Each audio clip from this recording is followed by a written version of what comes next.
Hello everyone, how are you doing? This is MD Tech here with another quick tutorial. In today's tutorial, I'm going to show you guys how to hopefully go about resolving if you're having an issue with a deployment image servicing and management tool scan and you're coming across an error code 1392 where the file directory is corrupted or unreadable and you're unable to proceed with the scan. So this should hopefully be a pretty straightforward process, guys, and without further ado, let's go ahead and jump right into it. So we're going to start off by opening up the start menu, type in CMD, best result should come back with command prompt. Go ahead and right click on that and select run as administrator. If you receive a user account control prompt, go ahead and select yes.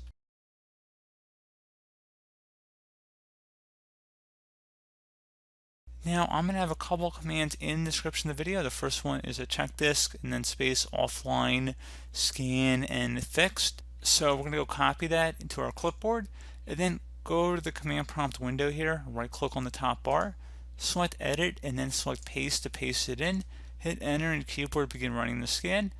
You're going to have to go tap the Y key in order to run the next time our computer restarts. Hit enter. It says the volume will be checked the next time your system restarts. So go ahead and close out of here and close out of any open programs and applications, and we're going to go ahead and restart our computer at this time.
Okay, so once your computer has started back up, we're going to go back into the start menu, type in CMD again.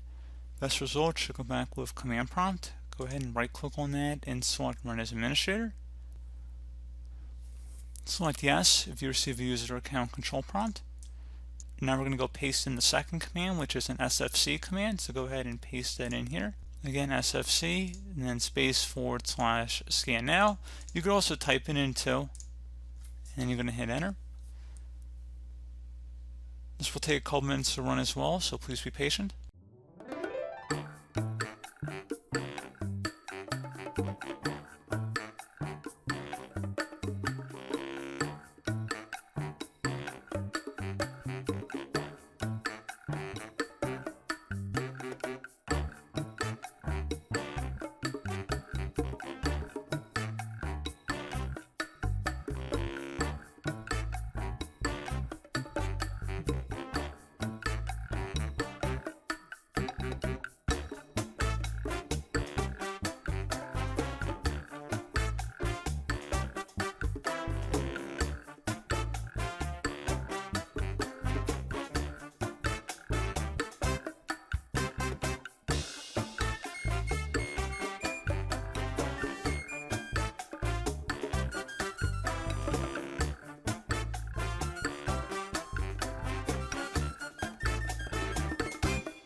Okay, so you can see it found corrupted files and successfully repaired them. At this point, I would recommend restarting your computer, and then hopefully once you've restarted, your issue should be resolved.